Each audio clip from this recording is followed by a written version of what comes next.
Awaken my soul. And so the question of how do I know if I got rid of something when you've given away forgiveness, when you've affiliated with Jesus, when you tell it to leave. And I always have the person who's infested tell it to leave because we have more authority over ourselves than anybody else does. Mm. Um, Before. and we just don't know it. Yeah. Huh? As you've kind of talked about with the possession definition, right? Like, exactly. Yeah. Yeah. I've learned a lot about our authority over ourselves through deliverance. And a lot of practitioners of deliverance, they'll get the anointed man or woman to do the deliverance. In my opinion, the person who's infested has the most authority. And the nice thing is if they self-deliver through Jesus, then they can do it later on too, when the anointed person is not around.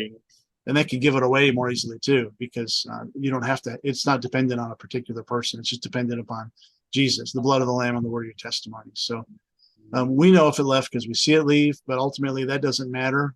All that really matters is the fruit of it. So if whatever they're struggling with that brought them in is gone, then we rejoice and say that's the fruit of deliverance. Sometimes people receive healing during deliverance. And then the question is are you still healed? And that's complicated because sometimes people get partially healed. But it's super, super simple.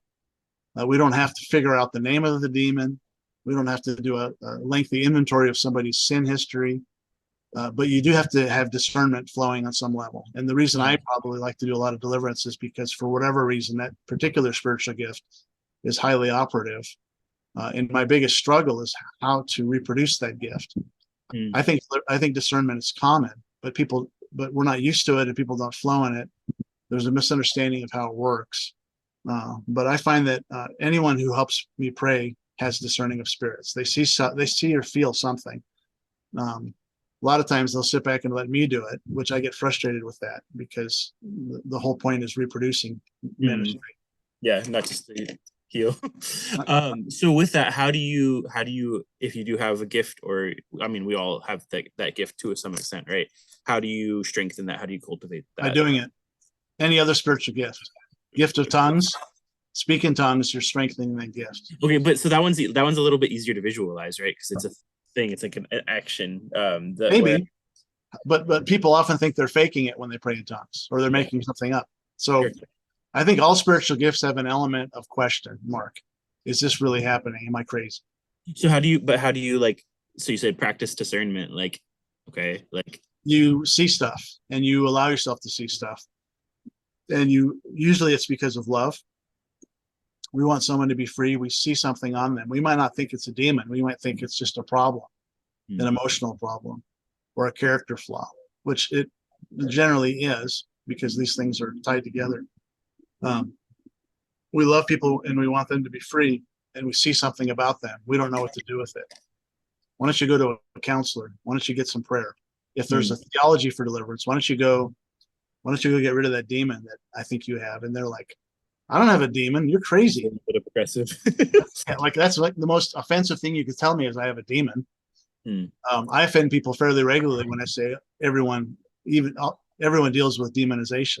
People like they start walking away at that point because don't tell me I do. There's incredible denial connected to this. But when we're broken and we're humble and contrite because we want to be free of something, then maybe we're more open.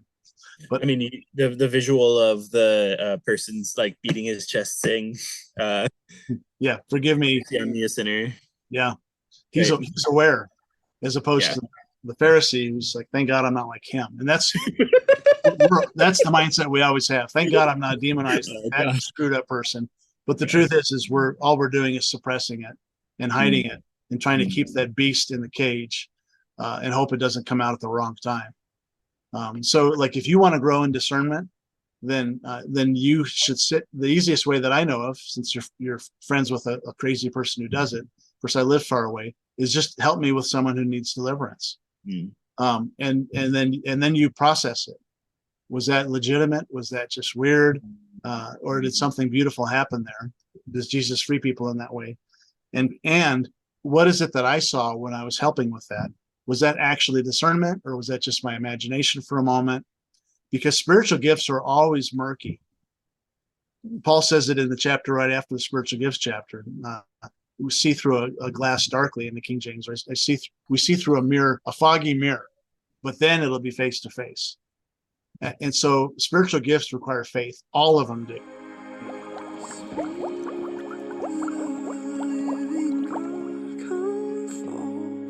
Fresh on me, come wake me from my sleep and blow through the caverns of my soul.